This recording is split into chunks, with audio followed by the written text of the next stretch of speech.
dilanjutkan, Pak. Siap. Assalamualaikum warahmatullahi wabarakatuh. Bismillahirrahmanirrahim.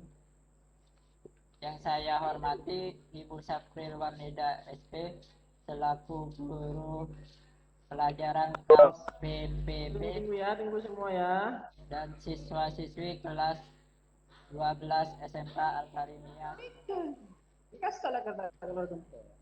Pagi ini kita bertemu di pelajaran di virtual melalui meeting untuk pelajaran KPPB kelas 12 SMK Al-Karimiyah. Selanjutnya dipersilakan kepada Ibu Sapril Warnida untuk menyampaikan materinya. Assalamualaikum warahmatullahi wabarakatuh. Pada materi kali ini, KPP tentang pengelolaan kegiatan penyimpanan dan sebelumnya kalian tentunya sudah belajar tentang proses-proses penyimpanan dalam penggudangan. Tapi harus tahu prinsip dasar penyimpanan yang dimulai dengan menggunakan suhu rendah. Suhu rendah itu dimulai dari berapa kisarannya untuk pelaksanaan penyimpanan dalam penggudangan.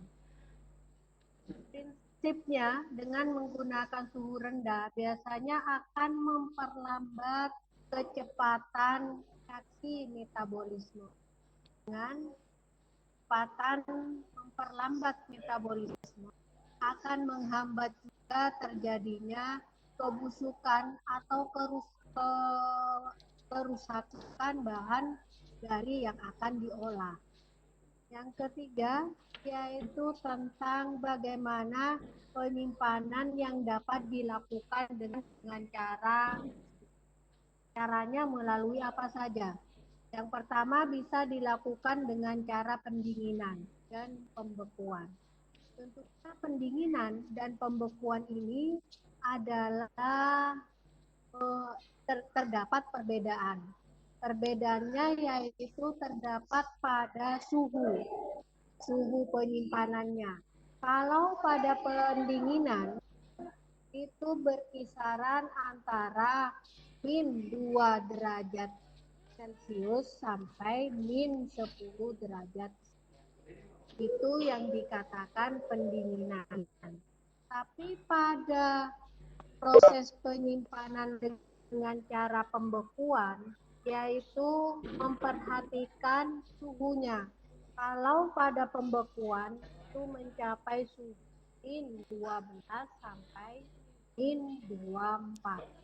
Jadi kalau dibandingkan antara pendinginan dan pembekuan, itu tingkat suhunya lebih tinggi pada pembekuan dibandingkan dengan pendinginan. Apa saja yang biasanya dilakukan penyimpanan dengan simpanan cara pendinginan atau pembekuan, yaitu pada komoditi buah-buahan, sayur-sayuran. Buah-buahan dan sayur-sayuran ini termasuk jenis tanaman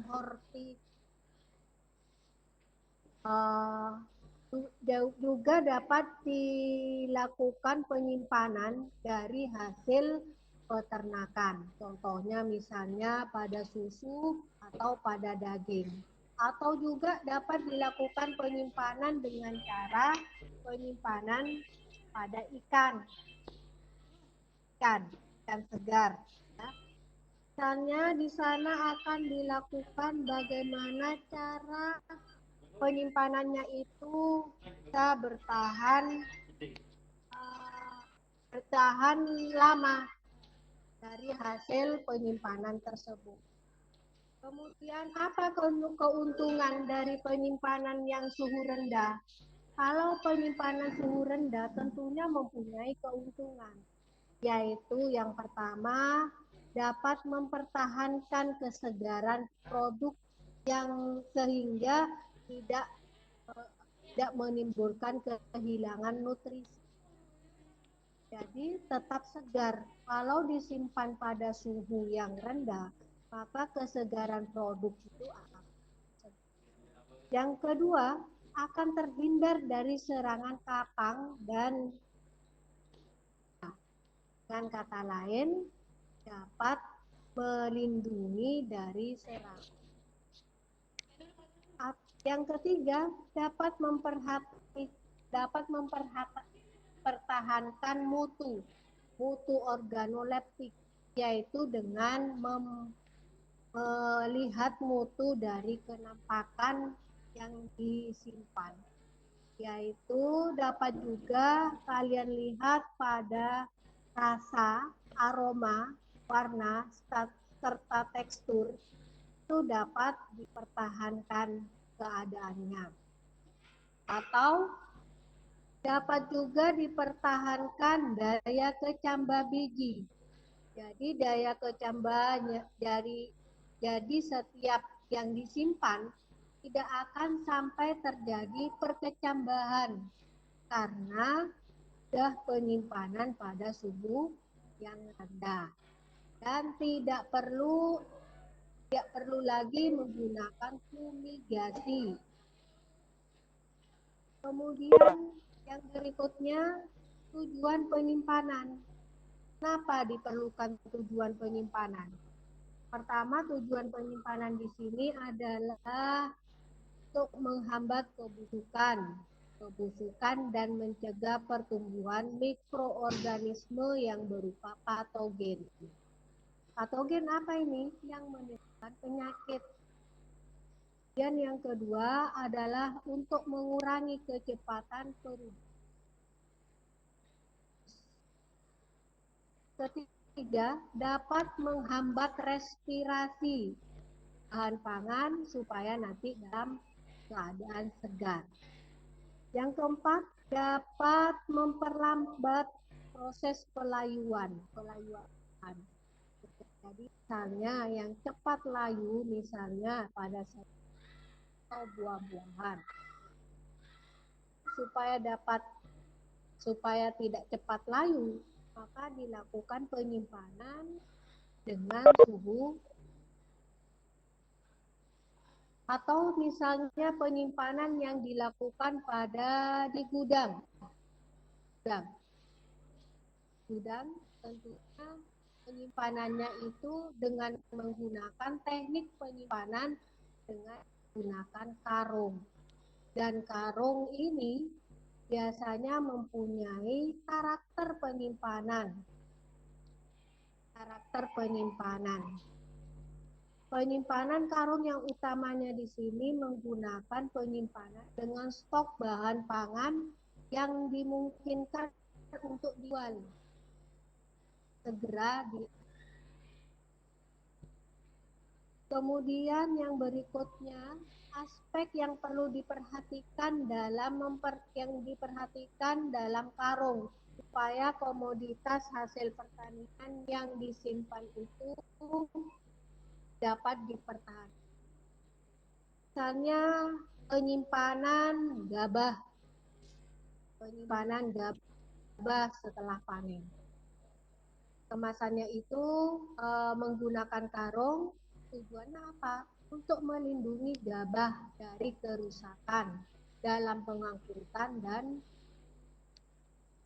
kemudian yang berikutnya misalnya keamanan karung tidak boleh mengakibatkan misalnya kerusakan yang misalnya ada serangan hama yang berupa serangga. Kalau keamanannya karung perlu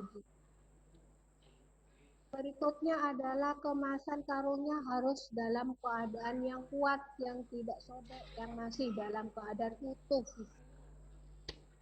Apa keuntungannya menggunakan karung?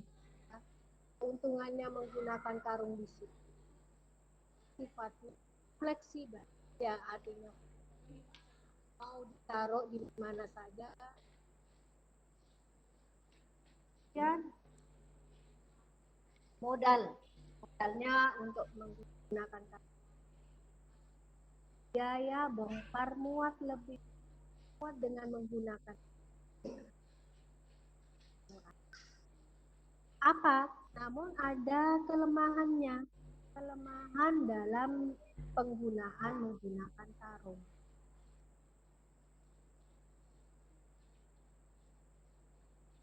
Pertama, ada misalnya ada serangga atau ada pada di sekitar karung tersebut.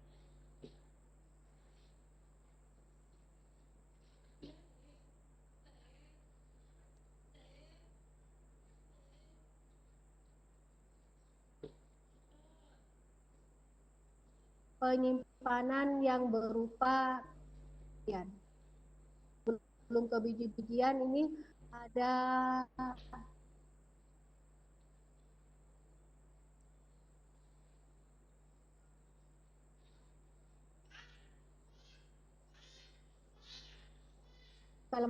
kelemahan. Dan kemudian teknik-teknik penyimpanan hasil pertanian berupa hortikultura. Hortikultura ini berupa kalau menggunakan penyimpanan dengan menggunakan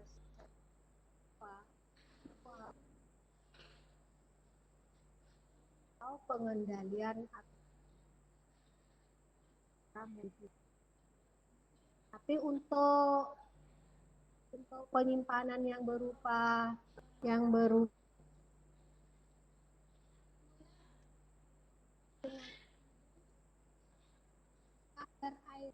kadar air untuk tanaman untuk berapa, berapa, dengan perhatikan standar kadar air dari komoditi tersebut sebelum dilakukan penyimpanan.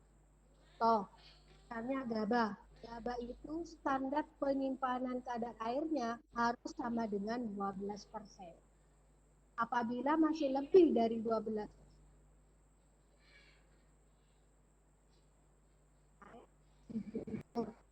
sampai mencapai target persen. Menghindari terjadinya misalnya tumbuh jamur. Dengan perhatikan kadar air, maka akan lebih aman. Dan yang berikutnya mau melakukan daging. Yang berupa daging.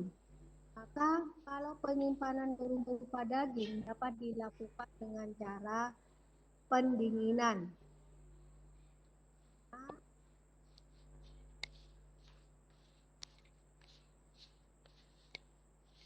Yang perlu diperhatikan dalam kegiatan penyimpanan komoditas hasil pertanian yaitu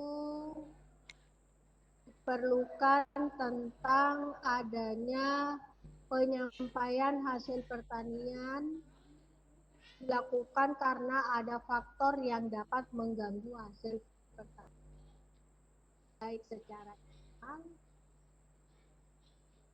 Kedua, yang perlu diperhatikan juga adalah teknik pada setiap produk pertanian setiap bahan hasil pertanian yang dilakukan penyimpanan itu yang berbeda-beda. Kemudian yang ketiga adalah penyimpanan yang berupa keterkaitan atau ketersediaan ketahanan pangan. Tentang penyimpanan hasil pertanian pada negara yang lebih atau yang lebih modern ya hasil produk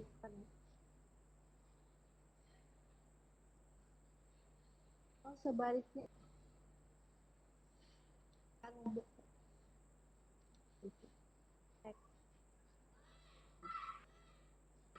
ini diperlukan cara bagaimana cara materi supaya dapat melakukan bahan mau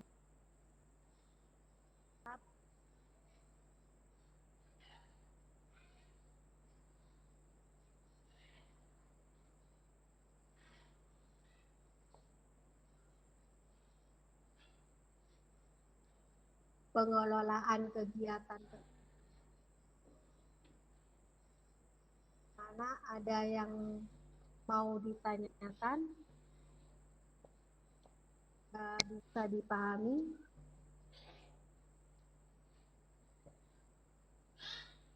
Dan pada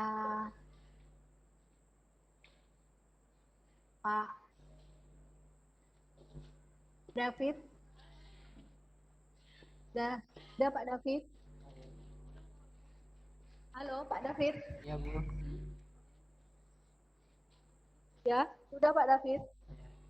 Demikianlah siswa-siswi kelas 12 pembelajaran virtual Webex meeting pada pelajaran KPPP kelas 12 sudah berakhir. Marilah kita tutup dengan bacaan hamdalah. Terima kasih, saya akhiri. Assalamualaikum warahmatullahi wabarakatuh.